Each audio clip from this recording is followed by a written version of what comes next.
These are African rhythms, passed down to us through ancient spirits. From WSNC 90.5 FM, a broadcasting service of Winston-Salem State University.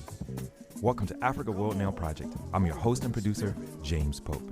Today, we will get an update on affairs in the Democratic Republic of the Congo from Kambale Musavuli. And Black Women Against the Land Grab, the fight for racial justice in Brazil with Dr. Keisha Perry. Africa World Now Project is next.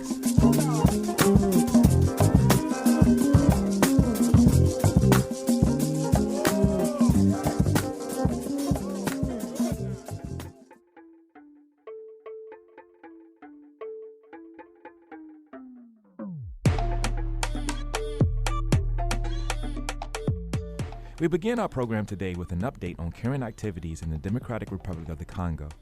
Mwiza Munthali, Africa World Now Project's executive producer, human rights activist, and international media journalist, recently caught up with Kambale Musavuli. Kambale Musavuli, a native of the Democratic Republic of the Congo and one of the leading political and cultural Congolese voices, is a human rights advocate, student coordinator, and national spokesperson for the Friends of the Congo. Kimbale's work has appeared in The Washington Post, Foreign Policy in Focus, The Huffington Post, and numerous other academic and news publications. He has appeared on various media outlets on National Public Radio, Democracy Now!, ABC News, Jazeera English Television, and Radio France International.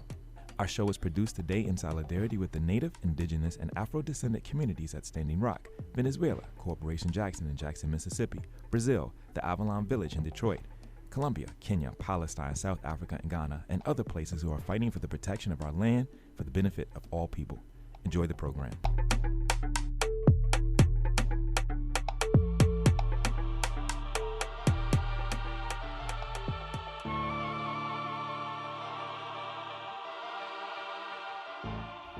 Kambale Musavuli, welcome to the show. Thank you for having me.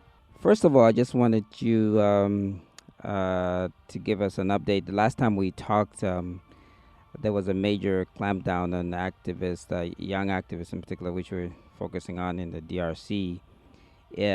How is that situation now?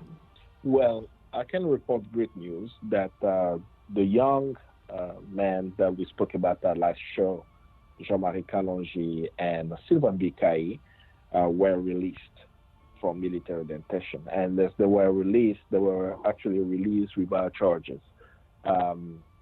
It's kind of unfortunate to still see, even though they were released, that there are still many more young Congolese who are still detained.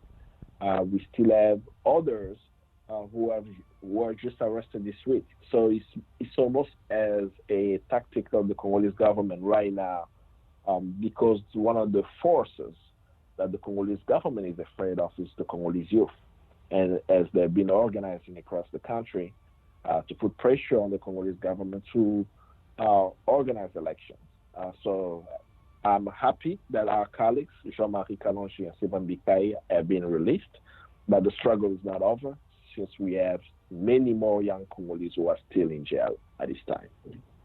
Yes, and if you can refresh our memories about the youth movement, Telema, which has been very active for the last few years, some of the initiatives and the programs and the philosophy that they're pushing for, in light of, just to refresh people's memories, Kabila, Joseph Kabila was supposed to step down last year, December, and the term is extended, and the court has said that he can stay until the new president is elected.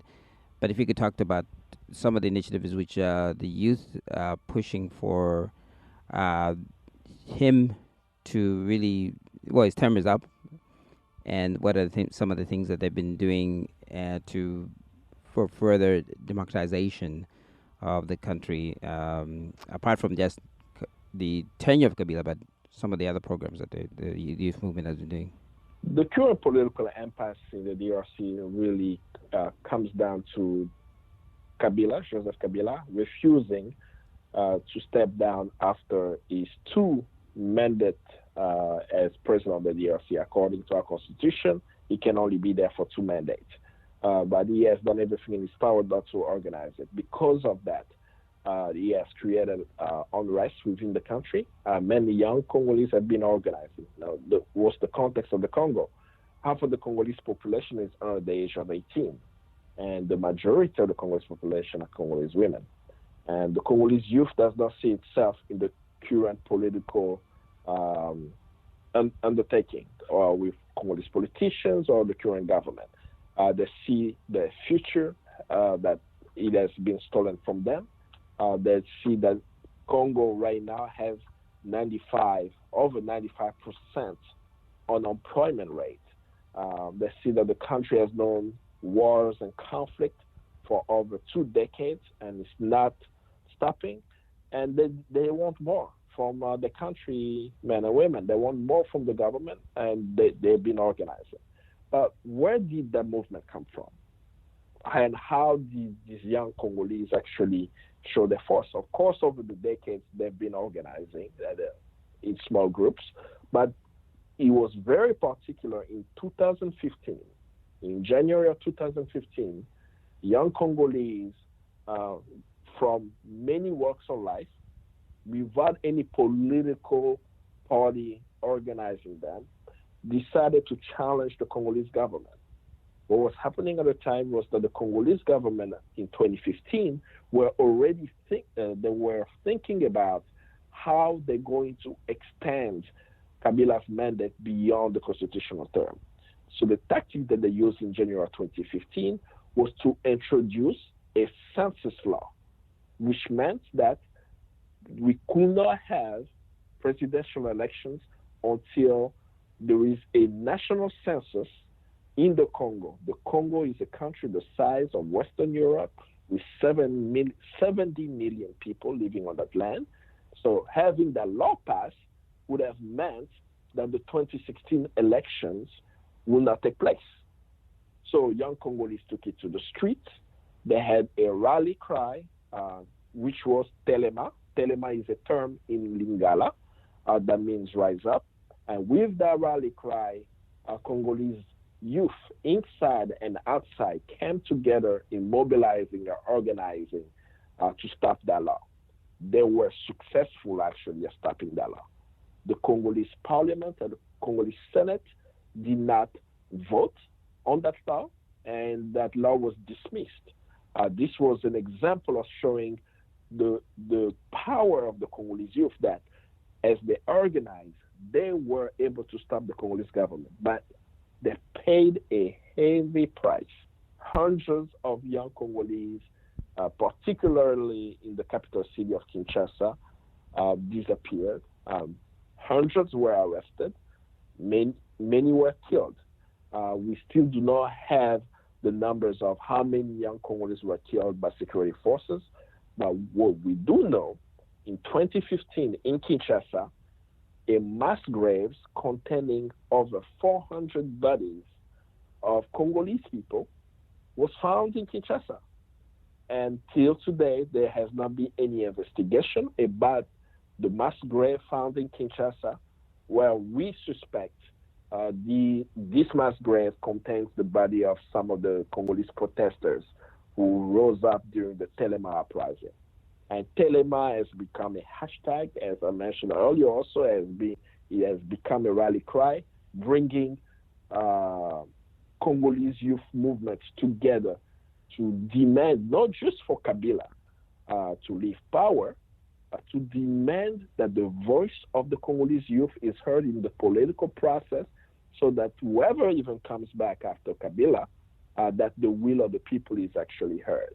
And it's been ongoing almost as a stealth organizing force within the country, putting pressure on the Congolese government and the Congolese society as a whole.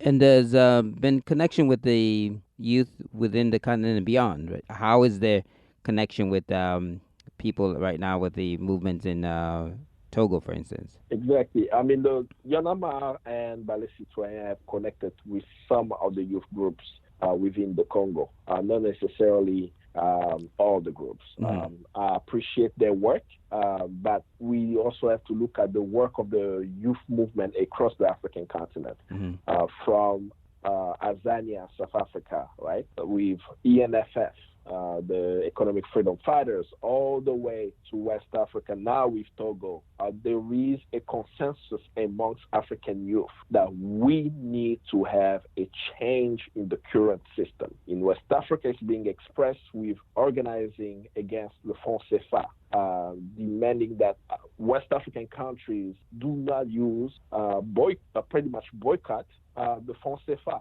In the Congo, we're seeing the rally cry of the Congolese youth demanding greater accountability of the government by first action, making sure that the face of the suffering, at least what they see, being Joseph Kabila, who's trying to overstay his power, leave. And then in South Africa, where we're seeing young South Africans also demanding a change to the way politics is done in South Africa, whereby the ANC, which was supposed to uphold the Freedom Charter, making sure that the land comes back to the South Africans, they have not upheld their promises. And the youth who continue to see themselves marginalized have been organizing. Are the connections amongst the African youth right now strong and solid? Not as I would like to see it, but I think it's going to be a process. Some have already engaged in connecting. I will speak specifically for myself, where in 2016 I traveled to West African countries, specifically Senegal and Cote d'Ivoire, to meet young Africans in these countries. When I was in Senegal, I did meet Yanama. We conversed, but I didn't just meet Yanama. There were also other members of the movement in Senegal, some of the names that we will never hear about, some of the unions who mobilized within Senegal also. I met with them to share the experience that we are facing in the DRC and also learn from them. And I think it's going to take some time for the movement to solidify, but we have no choice as young Africans. We are living in a situation where our resources across the African continent continue to be pilfered by Western nations, that our leaders are selected not by the people of Africa, but by Western nations, that our material conditions every single day within our countries continue to deteriorate. When you speak about the DRC, we have 50% inflation across the Congo. People are not even able to pay for the most basic needs of the population now. I was speaking with one of the youth groups this week, and one of the youth leaders who was doing a registration of children who are not going to school since school has already started in Kinshasa. And she went by a center of the disabled in Kinshasa, and she saw the condition in which they were living. So imagine we have a community of people who are disabled within the capital city of Kinshasa, and the water that they have access to, that they drink on a daily basis, is water from the sewage. They have no access to the water. When Congo has a river, the Congo River is 40% of Africa's remaining fresh water reserves. Yet, the Congolese people don't even have access to clean water, electricity, or basic needs. And this is why young Congolese within the country, understanding the suffering that they're facing, they are organizing to change the dynamic, to change the discussion, to say we have to listen to the will of the people, and our leaders need to reflect the voice of the Congolese people. And that's Kambale Musavuli. He's with Friends of the Congo, and we're talking about the youth movement in the Democratic Republic of Congo and some of the recent developments there. And also, if you can just finally, in terms of connection with other groups beyond, not just the continent, but there's also been work with also groups within the diaspora as well, right? Absolutely. I mean, our situation is not unique on the African continent. We do have people of color around the world who are facing the same situation. I'll give you a very simple example. When young Congolese in Kinshasa, specifically I'll focus on Kinshasa this for this show, are organizing an activity where they are feeding the population and providing civic education at the same time. That specific program is a program that was shared with them by the Youth for Ferguson, specifically Hands Up United, a youth organization in Ferguson, in St. Louis, which focused on the program that they call Books and Breakfast, where every month they provide food for the community and they also provide civic education, giving free books to their community and creating a program around how do we share knowledge with each other with the books that we are reading. So those connections are already happening naturally. I can say much more from youth of Tunisia, helping young Congolese, writing a newsletter for the youth of Tanzania, inviting young Congolese to come to Tanzania for a residence program with Africans Rising, where they're connecting different African youth leaders. So those connections are happening within the continent and then outside of the continent. It's really reminding me of the time, of the era of the independence heroes of the African continent, who found themselves in a situation where they needed to meet in France with Dubois and others to discuss about the liberation of the African continent. Then they had to come back to Accra in 1958 with Kwame Nkrumah, who became the first president of Ghana. But as they came to Accra thinking about independence movement, and we had who they call at the time Afro-Americans, who were specifically connected with the struggle of the African continent. And people can see that right with what Malcolm X shared. A young man in Harlem, every time he spoke about the struggle of people of color, he never failed to mention the Congo, where we say things such as, if you can understand what's happening in Mississippi and Alabama, you can understand what's happening in the Congo. When Patrice Lumumba was brutally assassinated by the CIA, he was able to share with the people in Harlem that Lumumba was the greatest black man ever walked the face of this earth. Why? Because it could not be bought. The young Africans of today, the young Congolese of today, they are fighting for the same ideals and values of Patrice Lumumba, where when Malcolm X said they could not be bought, the youth of today are able to say to Western Foundation, who want to give them money for their mobilizing efforts, that no, thank you. We are fighting and we do not need your financial resources.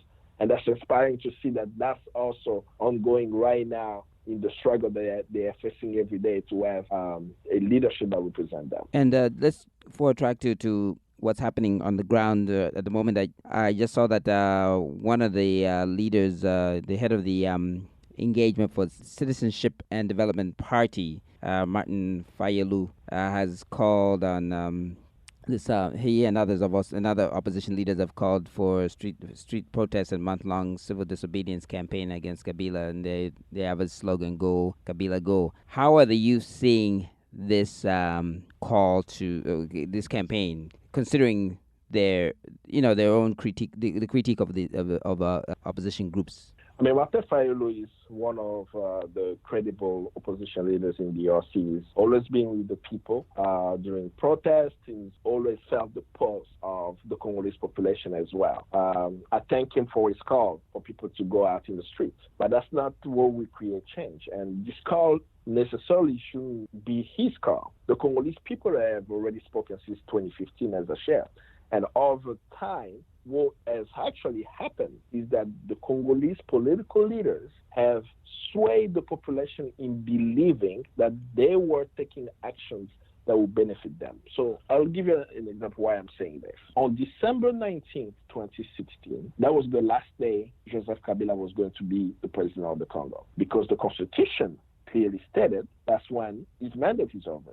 He decided willingly to not organize the election and is now the de facto president of the Congo, an illegal president of the Congo, being invited by here in the United States, and he even spoke at the UN General Assembly, which means even the United Nations recognize him as the president of the Congo. But the population has been very clear that they don't need any political dialogue, they don't need any political negotiation, yet politicians went ahead, engaged in discussions and dialogue with Joseph Kabila and presented it as a way to come out of the impasse, the political impasse that we are facing today. My argument that I've shared with many of the Congolese politicians whom I've met when they come to Washington or in New York is that if Kabila is not able to organize an election in 5 years of his presidency,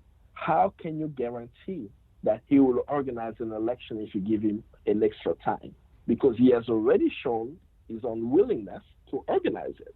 So while he makes the statement today, Martin Fayulu, saying people should go out in the streets, he's joining the voice of the Congolese people who have already said, we do not want negotiations with the current president. He's not showing an interest in actually organizing elections.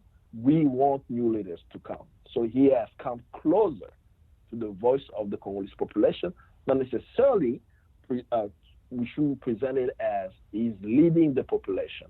And that's been some of the mistakes of many Congolese politicians right now, as they are sometimes forgetting who they represent when they get to Washington, London, rather than going to the villages and talking to the Congolese people since 2016 of what they needed to do to transform the country. And finally, Kambale, if you could, how can people be in solidarity with the youth in the DRC?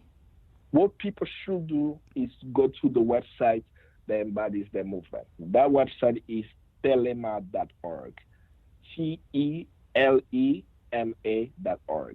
That website was established to collect resources that will support young Congolese fighting for change in the DRC. And again, that website is TELEMA.org. Thank you again, Kambale Musavuli, for being on the show. Thank you so much. I look forward to being back. So if you want the truth, go to God.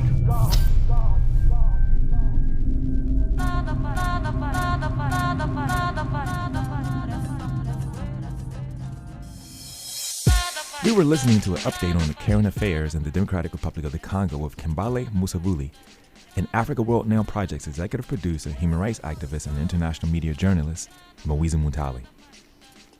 We will now turn our attention to Brazil, specifically the role of black women in the fight for racial justice against the land grab.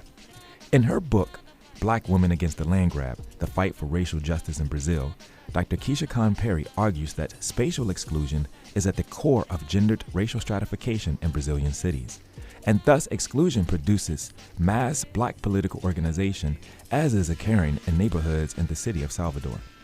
The racial logic of modernization and urban renewal, informed by European models of development, nurtures a nostalgic desire for the colonial past on the part of white Brazilians. Taken together with various construction projects that separated black residents from white residents and access to other resources in the 1960s, the need to articulate a politics of land permanence and ownership was formed. Land permanence and ownership is seen throughout the African world. For instance, in South Africa, according to an April 2017 article on Black Opinion, the author asserts that the liberation of black people in South Africa can only be truly complete once the majority of the black nation has full access to land and all of its offerings. Land provides means for a people to fend for themselves, and it endows them with a sense of dignity and pride. It is the basis of all wealth and prosperity, essential tenets of total liberation, and its possession is a guarantee to continuity. Access to land by black South Africans will have a significant effect in bridging the socioeconomic gaps between the different races of that country, bringing people closer to obtaining dignified and fulfilling lives in their land of their birth. This claim also echoes the argument articulated by Frantz Fanon when he argued that for a colonialized people, the most essential value, because it is the most concrete, is first and foremost the land which will bring them bread and, above all, dignity. The question of human freedom rests at the intersection of land, identity, and collective responsibility. This question was, once again, highlighted here in the United States a number of times in the various manifestations of diasporic struggle for human rights. Dr. King brings sharp critique and clarity on the contradictions that are exposed when the question of human freedom does not meet at the intersection of land, identity, and collective responsibility. Weeks before he was assassinated, he highlights what happened just after the Civil War. At the very same time that America refused to give the Negro any land, through an act of Congress, our government was giving away millions of acres of land in the West and the Midwest, which meant that it was willing to undergird its white peasants from Europe with an economic floor. But not only did they give the land, they built land-grant colleges with government money to teach them how to farm. Not only that, they provided county agents to further their expertise in farming. Not only that, they provided low interest rates in order that they could mechanize their farms. Not only that, today, many of these people are receiving millions of dollars in federal subsidies not to farm, and they are the very people telling the black man that he ought to lift himself by his own bootstraps. Next, we will listen to a recent conversation I had with Dr. Keisha Perry on the question of land, racial justice, and black women in Brazil. Dr. Keisha Perry is an associate professor of Africana Studies at Brown University, where she specializes in the critical study of race, gender, politics, and the Americas with a particular focus on black women's activism, urban geography, and questions of citizenship, feminist theories, intellectual history, and disciplinary formations, and the interrelationship between scholarship, pedagogy, and political engagement. She has conducted extensive research in Mexico, Jamaica, Belize, Brazil, Argentina, and the United States. Professor Perry's book, Black Women Against the Land Grab, The Fight for Racial Justice in Brazil, which is an ethnographic study of black women's activism in Brazilian cities, examined their participation and leadership in neighborhood associations and how and in what ways their interpretations of racial and gender identities intersected with urban spaces. She is currently writing Anthropology for Liberation, research, writing, and teaching for social justice, while working on 2 other research projects. She is engaged in a study which documents and analyzes the historical paradox of citizenship and black land ownership and loss in Brazil, Jamaica, and the United States. Our show is produced today in solidarity with the Native, Indigenous, and Afro-descendant communities at Standing Rock, Venezuela, Corporation Jackson in Jackson, Mississippi, Brazil, the Avalon Village in Detroit, Colombia, Kenya, Palestine, South Africa, and Ghana, and other places who are fighting for the protection of our land for the benefit of all people. Enjoy the rest of the program. Thank you for joining us today. Thank you so much, Professor Pope, for inviting me to speak with you. I'm looking forward to it. And I am as well, because we're talking about a very important issue here, and it's an issue that I think that people of African descent in Africa, people on the continent of Africa, are dealing with daily, which is the question of land, the question of connections to one's ancestral and historical homeland. And you wrote a book, and of course we're going to just use this as a foundation because we know you have evolved your thought processes since you have written this book. But let's contextualize these ideas and the different ways that people of African descent and also Africans have been dealing with this question of land and centrality of resistance, but also an identity. If we were to ask you just this broad question, can you go over, or can we look at the history of black social movements in Brazil and how were their struggles framed in a historical context? First, I should probably give a little bit of background about myself and how I came to do this work and why it's been so important to me and why I'm still so passionate about it. I migrated to this country in 1987 from Kingston, Jamaica. Actually was raised in St. Andrew in a small town of Golden Spring, for those of you who are familiar with the country. We also were deeply embattled in kind of a land problem that still goes through to today. So almost a lot of, Jamaican families or immigrant families have some story that they know back home of a land conflict where family members at home and abroad are fighting over a piece of land, to the point where some would argue that the land stopped bearing fruit because of the conflict, and some of it is just so violent where people stop speaking to each other, or people have gotten into actual physical altercation.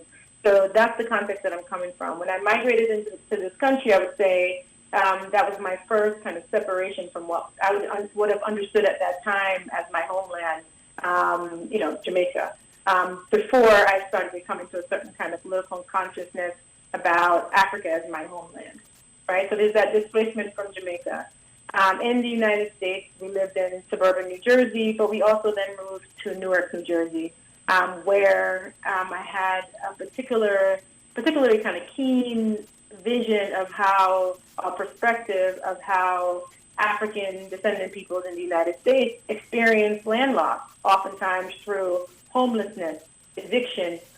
So my initial kind of engagement with the question of land and black social movements was while living in Newark, going to a production school and dealing with kind of a certain kind of political that was very vibrant in the high school, but also how people dealt with these questions around the demolition of high-rise buildings, increased homelessness, how the folks were dealing with families being lost to the crack epidemic, et cetera, right? So that's my earlier kind of interest in questions around land. So when I think about land, I think about it in the broadest sense in terms of territory, housing, as well as just access to resources for Black people to survive and live. As an activist, as an undergraduate student at Georgetown, I also did a lot of work with the homeless population in DC, which then took me to Argentina. As a abroad student, worked with homeless population there as well. That then also then took me to Brazil, where I became interested in the African descendant population. In the very beginning, I was more interested in cultural politics, how Black folks identified politically in terms of racially, but how they also had interest in a particular cultural aesthetic, hair, style, the cultural, what they call the Afro cultural blocos, Iliaye, Olodum, those major organizations. So initially, even when I was thinking about going to graduate school, my first dissertation project was a comparison between Black political organizations in Brazil, focused on Black cultural organizations, and comparing it to what I had known back in Jamaica to be a certain kind of vibrant African descendant culture in Jamaica. While in Brazil, what I realized is that people were really interested in mobilizing in terms of Black culture and Africanity and what scholars like Cheryl Sterling call a particular kind of obsession with Africa in Brazil. What I also learned was that people were fighting for questions of everyday survival, what they call like the politics of the hungry or the politics of the belly, where you're concerned with daily survival, access to food, access to running water, access to a proper staircase that takes you to the rest of the city. So I shifted my thinking at that point, not away from a particular focus on aesthetics, certain kind of Black cultural performance that was already understood by the state itself as being Black culture, to shift towards Black people fighting for their right to live in the city, right? To live on land that had become valuable, right? So I was already thinking back to Newark about how Newark was not considered to be valuable land, a city where Black people inhabited, and now for example, to see how Newark has changed. That's precisely what was happening in Brazil at the time. So Black folks were seeing a city revitalized around them, and they were getting evicted and displaced left and right. And I decided that I wanted to document that particular aspect of the Black struggle in Brazil. So at that time, much of the scholarship on Black political organizations in Brazil had really only focused on formal Black organizations, like the Movimento Negro Unificado, which is the United Black Movement, or Negro, the Union of Black Equality, racial equality. But no one had really looked at the way that everyday Black folks were mobilizing at the neighborhood level in housing and land rights, and even domestic workers unions, et cetera. Right? So that's what I was interested to say, that Black people aren't just organizing around kind of aesthetics or arts and et cetera. They're also organizing around material issues, not recognized as Black issues. They're oftentimes recognized as class issues, but these are important issues of the day. And I still think that land, housing, territory, access to water, access to a clean environment that would prevent things like the damaging hurricanes that we've seen in the past decade, that Black folks have been fighting for those issues that are, and we should understand those as key fundamental political issues of our time, that I can go into, and I'll stop right there and take a pause and say, I definitely think that you can't understand the struggle for land rights without understanding how other forms of state violence play into it, like police brutality. No, that's very important, because it's also being able to control. You talked about access, but also the power and the control that kind of guides and move people in these particular spaces. right? Within the context of being able to have a space, being able to have the right, being able to have the ability to evolve based upon having access to water, having access to grocery stores, having access to food, having access, and you think about Brazil, you think about these big, huge farms, or maybe corporate run types of farms that are encroaching upon land, right? So when you talk about state violence, could you talk a little bit more? Let's go there. Let's look at those. Let's look at some of those forms. Let's look at how they kind of mimic themselves or recreate themselves in a global context as well. Mm-hmm. So, and first and foremost, we should acknowledge the fact that a lot of the lands throughout the Americas were initially violently stolen from indigenous peoples. That included massacres and just violent. I mean, that's how it all. I mean, all of these countries, colonies, etc., were formed. Is through the violent theft of land. People didn't peacefully take land and settled in places like Brazil, right? And that's one of the reasons why you see in terms of the diminishing indigenous population, but also what has happened even to indigenous culture today. I should say that with in terms of Africans being transplanted to places like Brazil, that was also a very violent process, not just what we know typically of the slave trade, but that the average life for an African in Brazil was 7 years in terms of the conditions, because of the conditions of plantation slavery, right? So I think these are important facts to understand that the very process of colonialism, plantation slavery, we all know this, was extremely, extremely violent. Why would it then all of a sudden stop, with the abolition of slavery? It doesn't make any sense, right? And then what you see after abolition, there's an unwillingness for the government to really fully incorporate Black people into Brazil.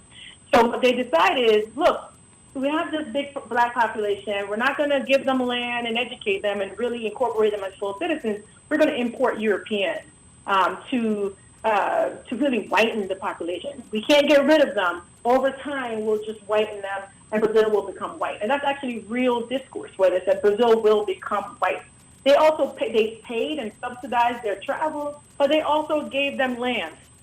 Right, which they were able to over time. And that's how a lot of these, small farmers then became big farmers. But there was really no way for Blacks to be given those kinds of resources upon the abolition of slavery for them to kind of cultivate and survive. The only folks who owned land were people who were the descendants of quilombos or fugitive slave communities, or people who had been bequeathed land because they were descendants of the slave owners. There were various where people bought land in the same way they bought each other freedom. So there are Black people who own land, but in terms of a widespread state-sponsored action of giving land to the people, that 40 acres and a mule that the Black folks wanted, that the boys documented, that to really give folks land to kind of build a certain self-sufficiency was not done in Brazil in the way that it was not done elsewhere in the Americas, right? Mm-hmm. And that becomes important because also, what were some of the modes? Can we trace, or can we look at it from historical context? And some of the methodologies in people actually making sure or attempting to keep their land? What were some of the ways that people were doing that? You mentioned the connection between material resistance. Material conditions, or needing material. Food, clothes, shelter, and things like that. What were some of the things, or methods, or ideas that were being encapsulated or being developed that people were using or developing as they are resisting? What I'm looking for here is like those activities of resistance. Mm-hmm, mm-hmm.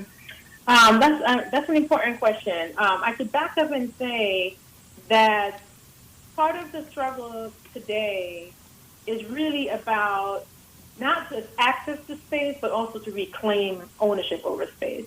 Acknowledging the indigenous past and acknowledging the genocide that was taken, out against indigenous folks.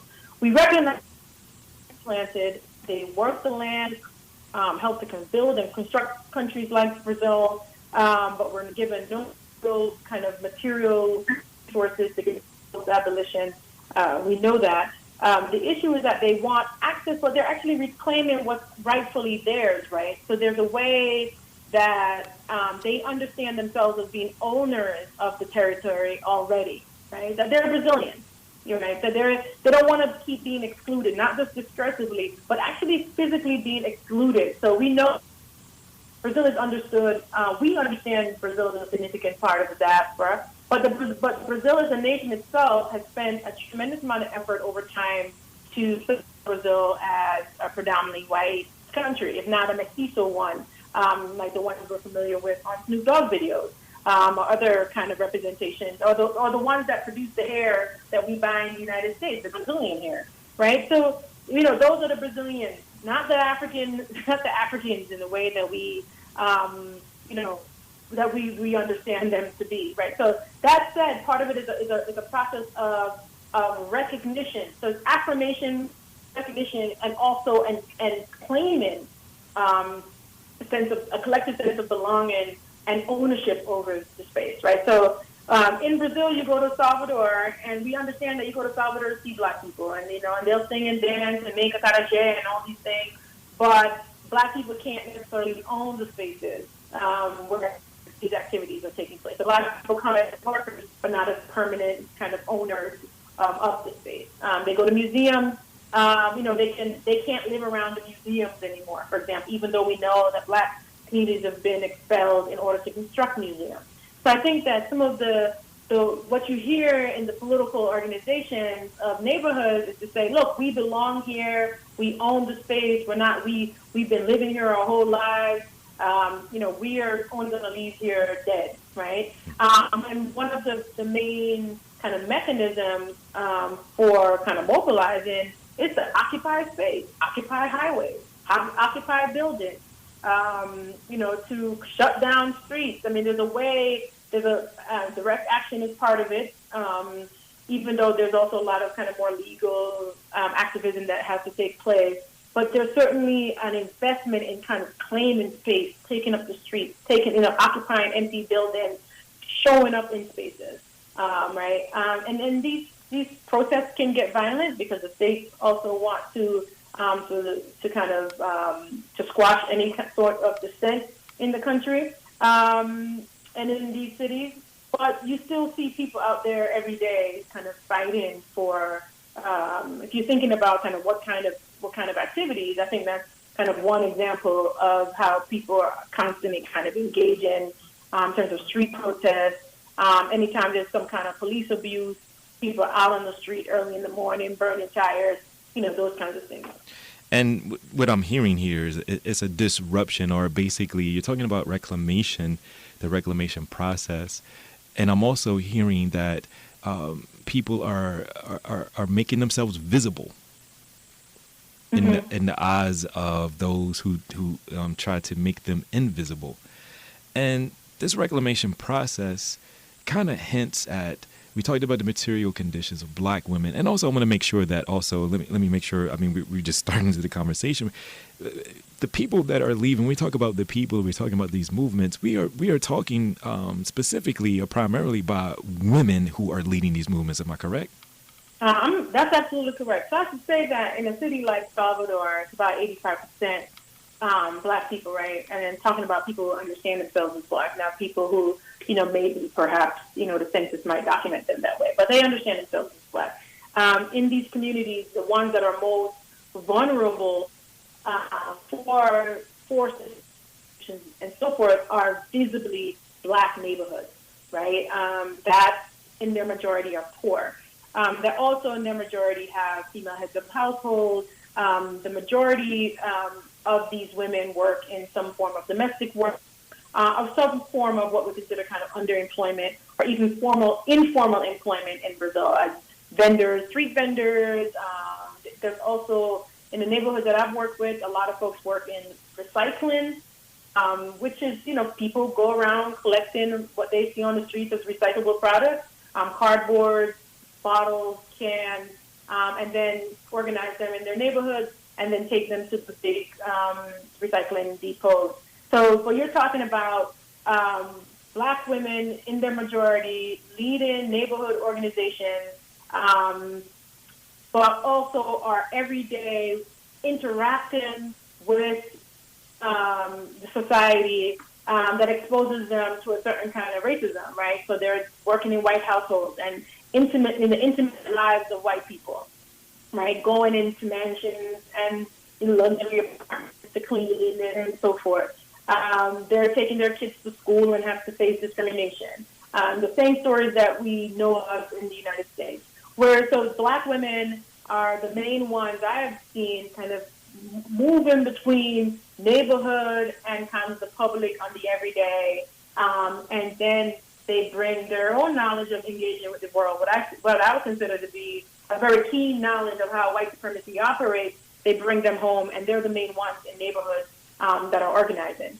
I should back up and say, and one of the main reasons why Black women were also some of the early organizers in these neighborhood associations is because the government itself, at the time led by the Workers' Party, actually aided in the mobilization of women. A lot of the programs that they had around literacy and kind of milk, free milk programs and so forth, really targeted women, heads of households, and nutrition-based programs.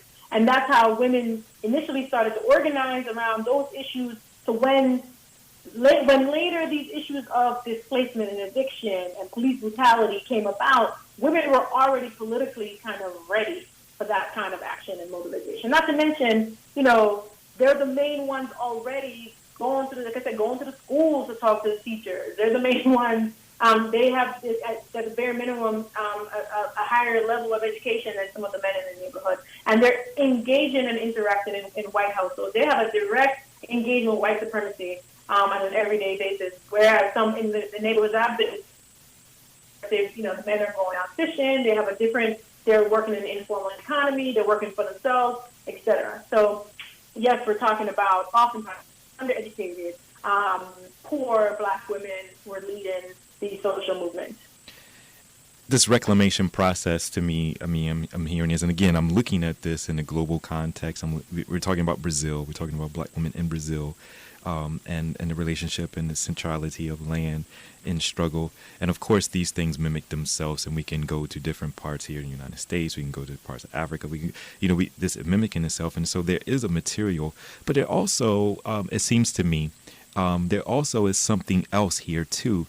It seems like this reclamation process is because there was a disruption for a people moving somewhere, trying to evolve. Human expression, a desire to become something else is what I'm hearing.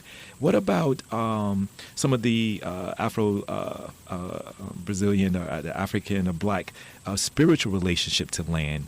Can we see some of that as some motivation? I mean, we talked about the material. Yes, we do have that, but there's something here that continuously pushes women, but also we know resistance throughout the African world. There's always an extra component there, something else that continuously ebbs and flows with the different generations and the different repression that happens. It ebbs and flows, but there's something else there. We find it in the blues music, we find it in jazz, we find it in, something that gospel music. There's something that pushes people to continually to resist. Do you see any of that in these resistance movements, specifically in Brazil?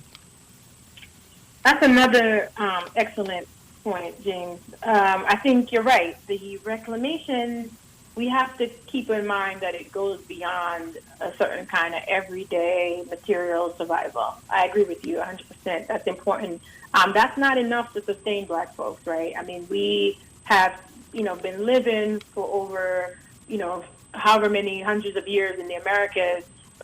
We've survived on the bare minimum, right? And a significant part of it is the spiritual. It's something else that drives us on the everyday, right? So to say that, when Du Bois talked about the 40 acres and a mule, he was, not just the Du Bois, but general kind of the project of 40 acres or the mule.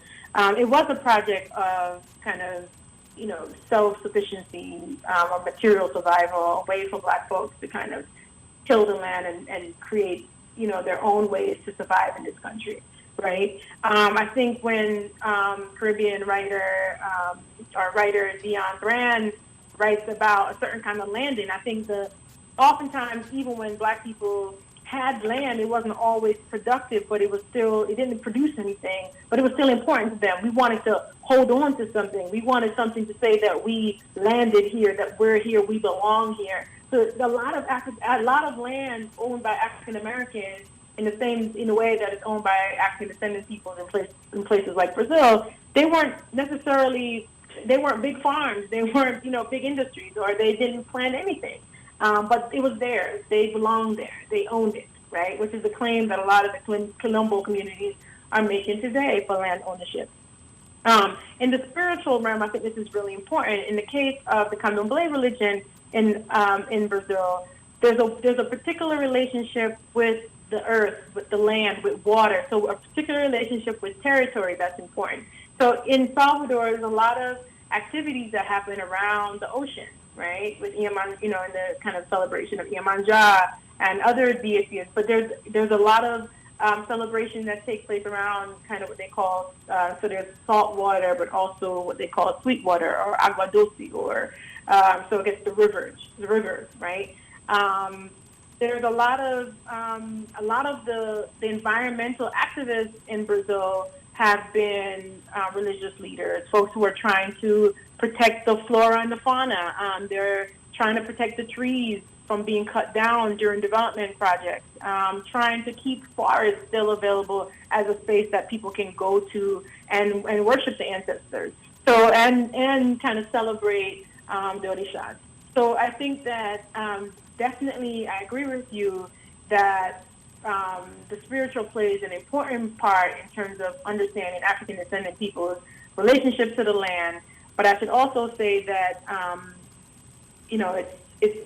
it goes both ways in the sense that the land is really important for how people kind of practice the religion, but also that they've been important kind of activists around protecting land, protecting the environment. A lot of the religious houses in Brazil have sustained damage from the new vibrant evangelical movement that's taking place in terms of it's a very anti-African tradition movement in terms of evangelical movement. So the spiritual kind of meshes in with kind of a certain kind of anti-blackness in Brazil as well, where people are actually throwing acid on gates, painting things, that's just so there's a real violent anti-black, anti-African movement led by other Black people in terms of, if we understand the complexity of white supremacy, that's taking place there as well. But the spiritual is certainly informed how people relate to territory, land, water, trees, animals, and so forth. And this leads me to a very, very important question of looking at your work, having and again, I didn't give the title of your book, but the Black Women Against the Land Grab, the Fight for Racial Justice in Brazil. But of course you have that, but where is your work going? How are you taking the data, the information that you have gathered, and of course you're still thinking about this question in multiple different ways, right? It's almost like artists. Sometimes some artists don't want to go back to their last album; they wanted to produce another album, right? And so, they want to where are you going? How are you? What is this? And I'm glad you opened with a personal story of how you came to this work. How is this informing you moving forward? And what is it that you're hoping that people who read your work are going to take away from this?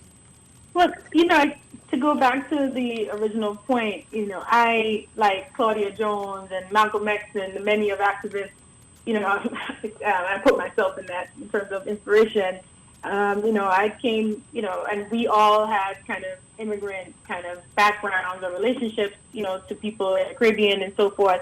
I think it's hilarious today when people from Jamaican. No, I'm black. I'm black in this country. I'm black in Brazil. I'm black in Jamaica. I'm part of the African diaspora. I was actually born in Jamaica, and I do make those claims, and I do have a particular knowledge from coming from those spaces.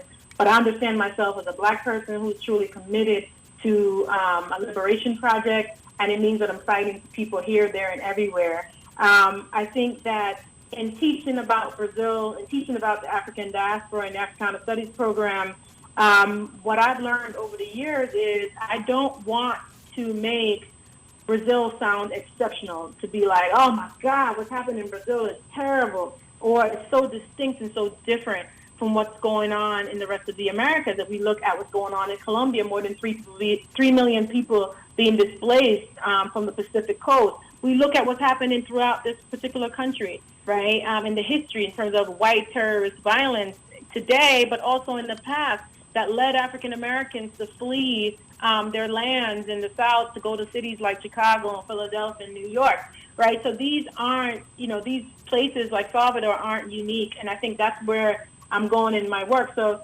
as an artist, they don't want to go back to their next project. What I'm trying to do is to do a trilogy.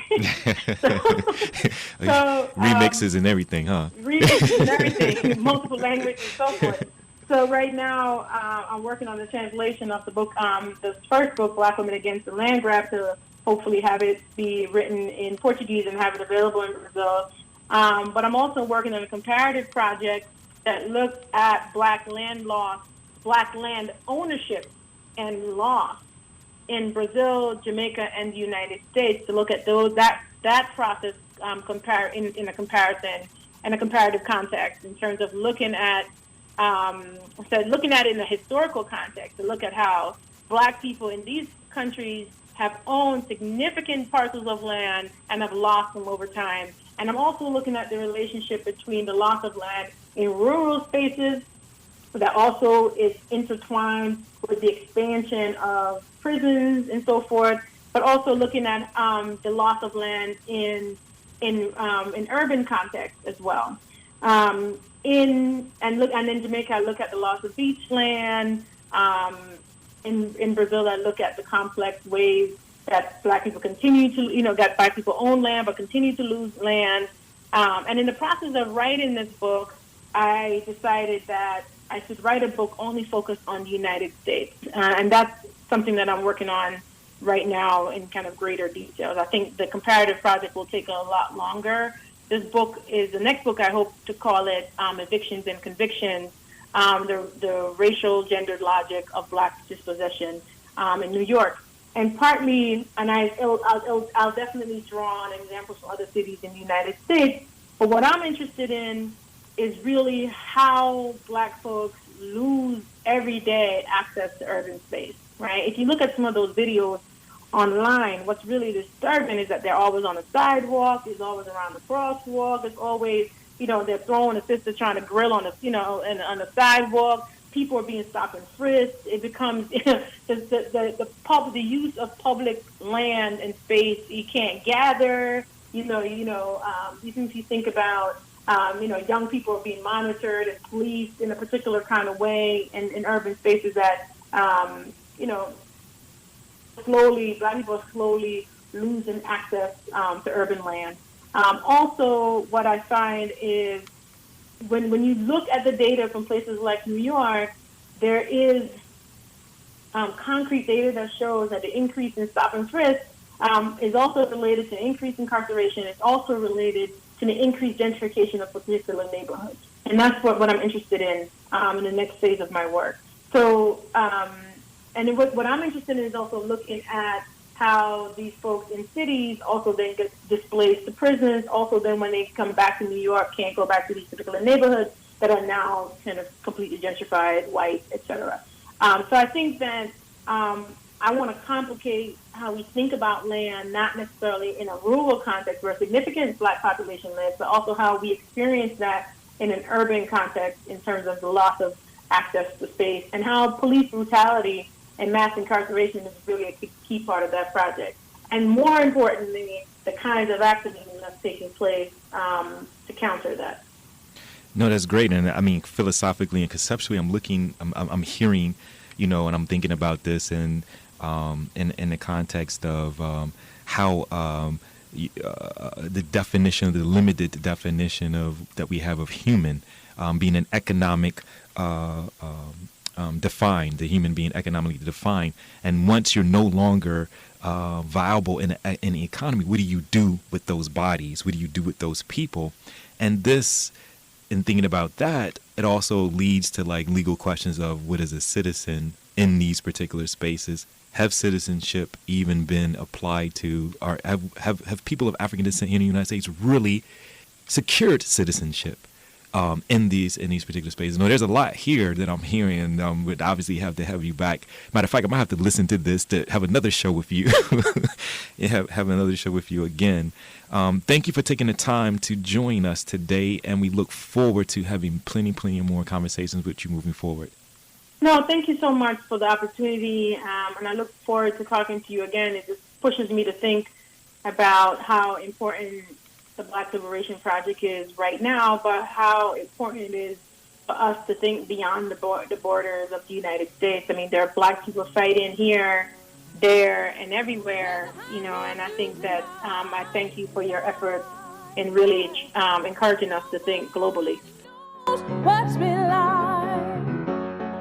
Have a song inside. That's it for Africa World Now Project for this week. I would like to thank you for joining us today and look forward to spending time with you next week. We can be reached through all your regular social media platforms. Email africaworldnowproject@gmail.com or follow us on Twitter at AFWRLDNWPRJ. I'm your host and producer, James Pope. The Africa World Now Project Collective consists of international media journalist, executive producer, and human rights activist, Mwiza Munthali, Africa World Now Project media correspondent, Funa Ngunda, senior researcher and content contributor, Dr. Tasneem Siddiqui, technology advisor is Byron Gray of Grayworks Technology, and creative director is Judah Pope. Africa World Now Project is heard every Wednesday at 7 p.m. on WSNC, NPR affiliate and broadcast service of Winston-Salem State University. Shows are archived weekly on SoundCloud. Search Africa World Now Project. Until next week, be safe, be peaceful, and above all, be intelligent.